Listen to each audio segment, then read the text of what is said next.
ଆପଣ ଅନେଇଛନ୍ତି ନେତାଙ୍କୁ, ଶିକ୍ଷିତ ବି ଅନେଇଛନ୍ତି ନେତାକୁ, ବେରୋଜଗାର ଅନେଇଛନ୍ତି ନେତାଙ୍କୁ, ସମସ୍ତେ ନେତାକୁ ଅନେଇଛନ୍ତି ନେତା କିଛି କରିବେ। ବଟ୍ ଆମେ ଆମ ପାଇଁ କ'ଣ କରିଛେ ସେଇଟା ଆମେ ଲକ୍ଷ୍ୟ କରୁନା।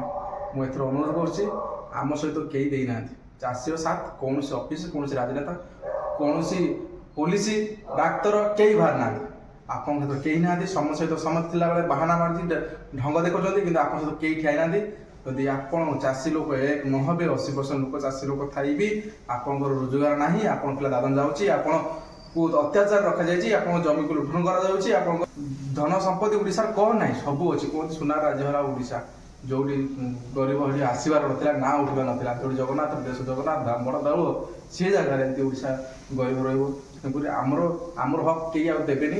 ଆମର ଗୋଟିଏ ସରକାର ଆମର ରହିବା ଦରକାର, ନବନିର୍ବାଚିତ ସଂଗଠନ, ନୂଆ ସରକାର, ନୂଆ ସରକାର ନାମରେ 2024ରେ ଆପଣଙ୍କ ପାଖରେ ଘରେ ଘରେ ପହଞ୍ଚି ଆପଣ ସମସ୍ତଙ୍କୁ ବିନମ୍ର ଅନୁରୋଧ, ପ୍ଲିଜ୍ ଆପଣ ଦୟାକରି ସମସ୍ତେ ଏହି ଦଳକୁ ସାମିଲ ହୁଅନ୍ତୁ ଏବଂ ନିଜର ଅଧିକାର ସାବ୍ୟସ୍ତ ପାଇଁ ଥରୁଟିଏ ନବୀନ ସରକାରକୁ ଭୋଟ ଦେଇ ଦେଖନ୍ତୁ, ବିଧାନସଭା ପଠାନ୍ତୁ। ଗୋଟିଏ ସରକାର ଯେ ଆପଣଙ୍କର ସାଥୀ, ଆପଣ ଦୁଃଖରେ ଠିଆ ହେବ ସାରା ଜୀବନ ପାଇଁ।